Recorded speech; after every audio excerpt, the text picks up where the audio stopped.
Hi guys, hope you're doing well. Welcome to another episode of the EV Side.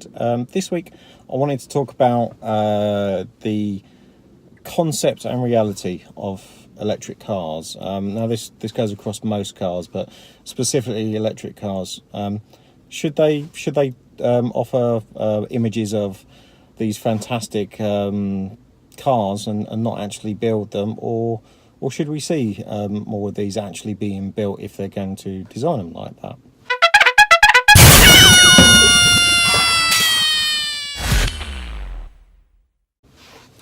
So looking at a lot of electric cars recently, or certainly ones that are in concept, the concepts look fantastic and they look very futuristic. Now, the same could have been said years ago when modern cars were being designed, but I find it increasingly frustrating that some of these designs don't come through. Some of them do. So take for instance the i3, which I drive. If you look at the original design and what actually ends up with, it's not too dissimilar, which is great. It's one of those cars you'll either love it or hate it.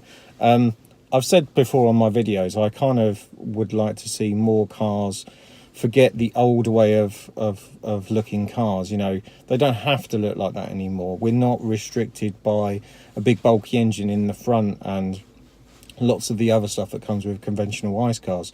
There's room to do more things in cars and to make that inside of the car more appealing. And you know, if you're going to spend the amount of time that you do in cars, or some people do in cars, then why not make it comfortable? Why not make it nice? What more of an experience to actually drive the car?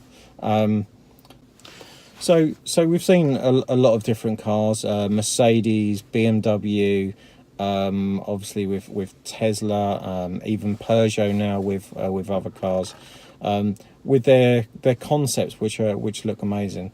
There's some I suppose more futuristic stuff like the more concept transportation type systems, I think they're calling it now, rather than cars, which is where it's kind of full autonomy and you kind of sit back and relax and the car drives for you and takes it. Now we're a long way off of that, but what I'd like to see from those is actually stick to those designs.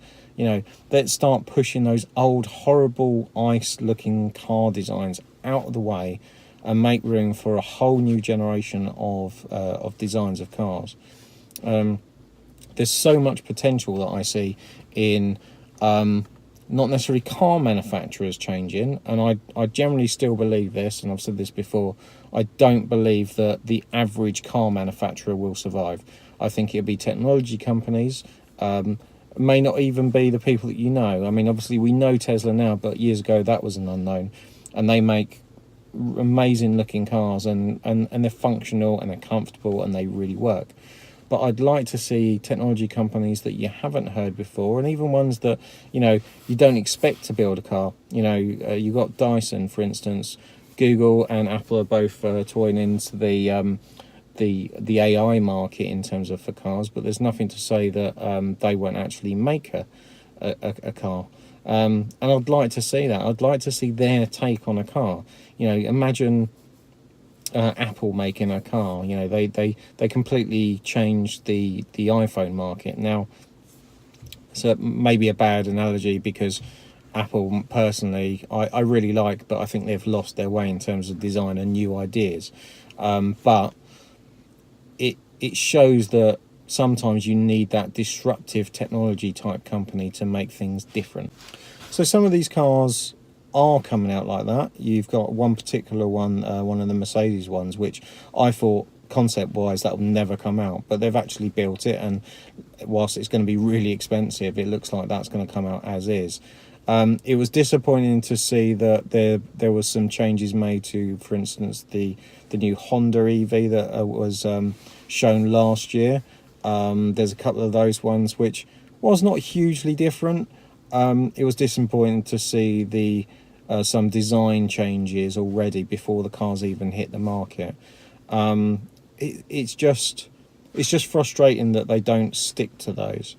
I, for one, I'm fed up of old looking cars, fed up of the same. You know, you get in, there's everything's in the same place. You've still got switches and things like that where there should be a big touchscreen. Everything seems to be, or just have not seemed to have progressed. This is an opportunity for car manufacturers and technology companies, in my opinion, to actually make that complete change. It's that it may not be my generation, but it may be the generation my 2-year-old, when she grows up, it'll be completely different. And I want her to grow up and thinking, well, I don't even know what the old cars look like. All I know that these really modern, comfortable, nice spaces to get into and go somewhere. Likelihood when she grows up, it won't be that. It'll be autonomous, and they won't own a car. They'll just be taken somewhere, which is already starting to become a kind of a concept and become reality. Anyway, I hope you enjoyed this little kind of discussion, insight in terms of what I think around concepts and the reality of cars. If you liked this video, please don't forget to like it. Please subscribe if you haven't already. Please share, tweet this video. I'm at the EV Side on Twitter. I'm on Facebook and obviously YouTube. So please share this. And just a quick shout out to the people that have subscribed already to my YouTube channel. Numbers are going up, which is great. I'd like a few more. So if you know people that would be interested in this, please do. And please check out some of my other videos that I've been doing for the last 2 or 3 months. So again, thanks for watching. Appreciate everyone that already does. And speak to you again soon.